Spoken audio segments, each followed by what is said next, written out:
mildly irritated, such as someone chewing bubblegum, small annoyance, to feeling enraged, rage, where some people describe it as seeing black and losing total control of your anger.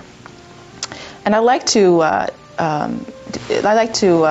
define anger by describing an analogy, giving you a short story here. Picture 4,000 years ago, you're a caveman, and you're out in the wilderness with your family, and you attempt to go hunting for your family. And on your journey, you come across a bear. This thing is huge, it's monstrous, and it wants to take your life. You go into what we call a fight or flight response. It's your natural instinct. The body will be aroused. And in this place, you appraise the threat, which is the bear at this point. And you attempt to determine whether or not you're going to fight this bear. Do you have the resources to fight this bear? And if you do, you fight the bear, and that happens. And if you appraise that the bear is way too much of a threat for you, you might flee or run away and try to escape from that threat. And that's what you call the flight response. Now, that was anger at its best, attempting to defend you from this threat. And that's typical of what happens when we're angry on a day-to-day basis, right?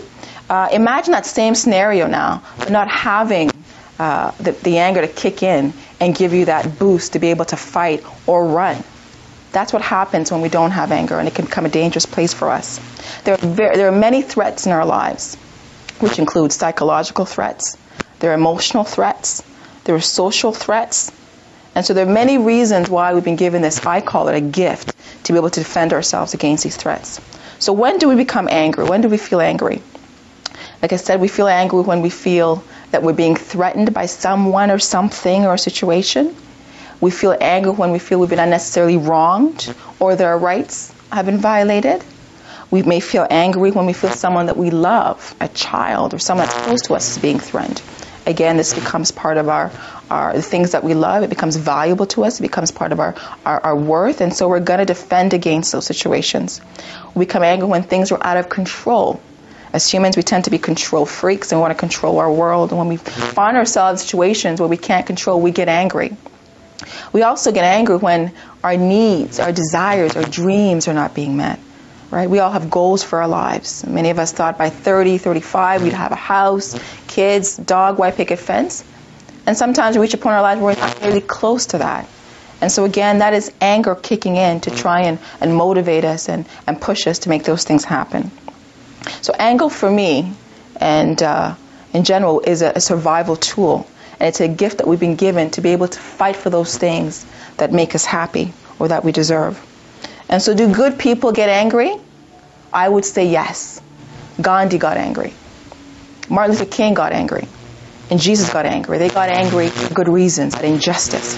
And why would they not? If we love ourselves and we love other people, how could we not get angry when we see things happening that hurt those we love and ourselves? So anger itself is not the problem. Anger is an emotion, and it's a natural feeling to have in those situations. The problem is when we become aggressive. Now, aggressive, on the other hand, is behavior. And it's a behavior that's intended to cause harm to ourselves or other people. And so the people I see are not in my office to see me about an anger problem per se, but it's a behavior that results from that anger. And so we thank you for tuning in, and we'll see you in the next session.